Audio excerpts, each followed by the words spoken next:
So our group is going to present about the application of amylase enzyme in industries. So before we go into that, I'll give a brief overview about what exactly is amylase.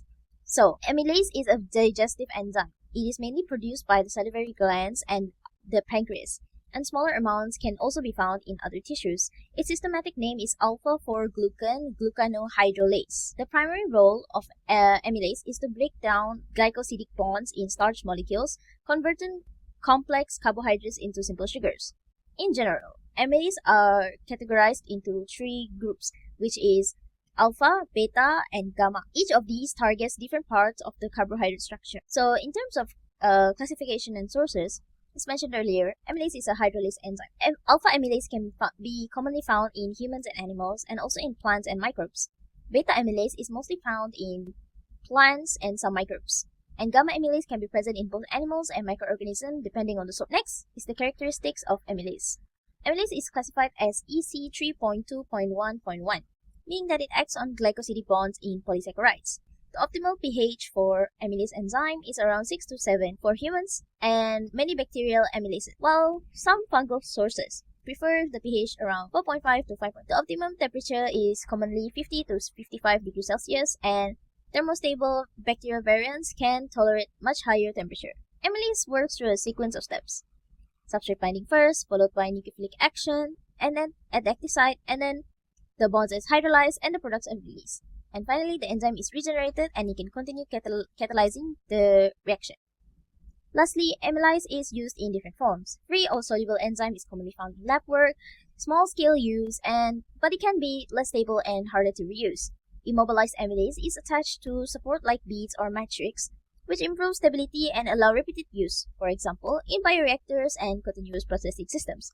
Finally, recombinant amylase is produced using microbes, like genetically engineered E. coli or yeast, to generate high yield and consistent enzyme quality. This is widely used in industries such as food processing, detergent, textiles, and starch hydrolysis. Okay, so next, for my part, I will explain how alpha amylase is used in the baking industry, especially in bread making. So, alpha amylase is an enzyme that acts on starch in flour. During the dough mixing, fermentation, and the early stage of baking, it breaks large starch molecules into smaller sugars such as dextrins and maltose. These sugars feed the yeast, support carbon dioxide production, and also take part in browning reactions. Because natural flour enzymes are sometimes inconsistent, bakers add controlled amount of alpha amylase to make the dough behave more predictably. In simple flow, we have flour and water mixed with yeast and alpha amylase, and then we'll be going through the fermentation and following by baking and cooling, and lastly the packaged bread. The enzyme mainly works before and during the early stage heating phase, and then it becomes inactivated as the temperature rises. This brings several advantages, like bakers get better loaf volume, softer crumb structure, improved crust color, and slower stalling, which reduces waste and improves the product quality. It also helps standardize flour, meaning bakeries can achieve consistent result even when raw materials vary. However, the enzyme has to be carefully controlled. Too much can cause sticky, gummy crumb. There are also safety and regulatory considerations, since enzyme powder can be allergenic if inhaled and must meet food grade standards. And overall, alpha amylase is a key tool that improves quality while supporting more efficient and sustainable food production. Thank you. In paper and pulp industry. In the paper and pulp industry, amylase plays a critical role in starch modification, enabling production of high-quality paper with improved strength, surface properties, and print performance. Starch is widely used as a surface sizing and coating binder in paper manufacturing. However, native starch has high viscosity and limited processability. Amylase enzymatically hydrolyzes starch into lower molecular weight fraction, producing modified starch with optimized viscosity and film-forming properties. Next, there are 4 key benefits of amylase modified starch. First one is improved paper strength. Second one is superior coating performance. Third one is process efficiency. And the last one is sustainable production. How it works in paper and pulp industry. Amylase selectively hydrolyzes alpha-1,4-glyceridic bonds in starch, reducing polymer chain length without complete degradation. This results in lower stable and stable viscosity, improved starch penetration into fiber networks, stronger hydrogen bonding with cellulose fiber, and uniform pigment binding on paper surface. This is the process flow of amylase in paper and pulp industry. First is raw starch selection, next to starch slurry preparation, to gelatinization, and then cooling to enzyme operating range, and then amylase addition, and then enzymatic hydrolysis, and then reaction monitoring and control, and then enzyme inactivation. Next one is modified starch storage, and then paper application starch, and the last one is finished paper products. These are the parameter recommended range and the reason why it is in the industry. The first one is temperature, where the recommended range is 50 degrees Celsius to 70 degrees Celsius, so it can maximize the enzyme activity. Next one is pH number, from 5 to 7.0, where it can maintain active site function.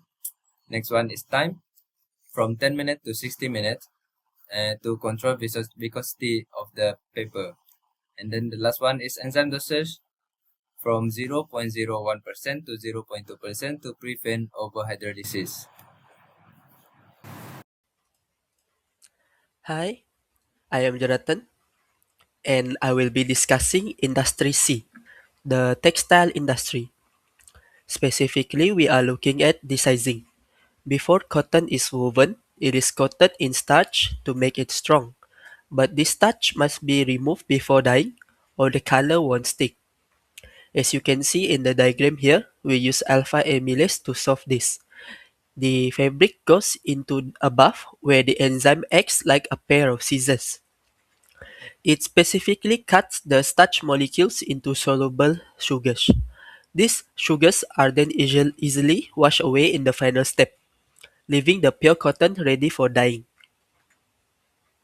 We use bacterial amylases from Bacillus species because, as you can see in the table, they can survive high industrial temperatures of 70 to 95 degrees Celsius. This heat allows the process to finish in just 2 to 4 hours. The biggest benefit here links directly to SDG 12. Unlike the old method, which used harsh acid that damaged the fabric and polluted the water, enzymatic desizing is biodegradable and non-toxic. However, we do have to be careful with the water supply, as heavy metals like copper can stop the enzyme from working. Ethical concerns that is associated with current amylase applications in the industry. First is the environmental impacts, which is mostly affected from the waste generated from the process of acquisition of the enzyme.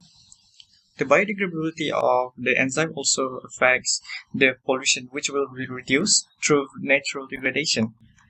Wastewater will also promote pollution through the increase of BOD, which will require a water treatment.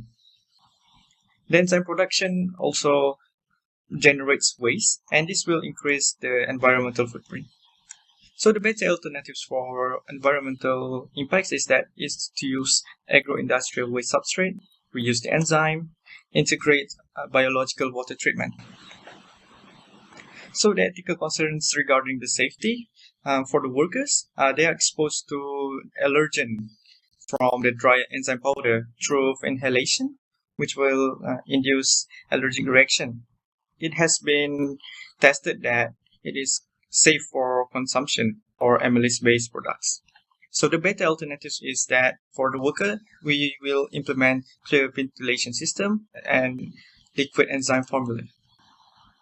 The ethical concerns regarding waste handling is POD increased through the wastewater will affect water body ecosystem, and the biomass fermentation residue will increase pollution. Although it is biodegradable, it will still produce pollution such as gas emissions, which will contribute to greenhouse effect. So the best alternative is to utilize the residue to produce other benefiting products.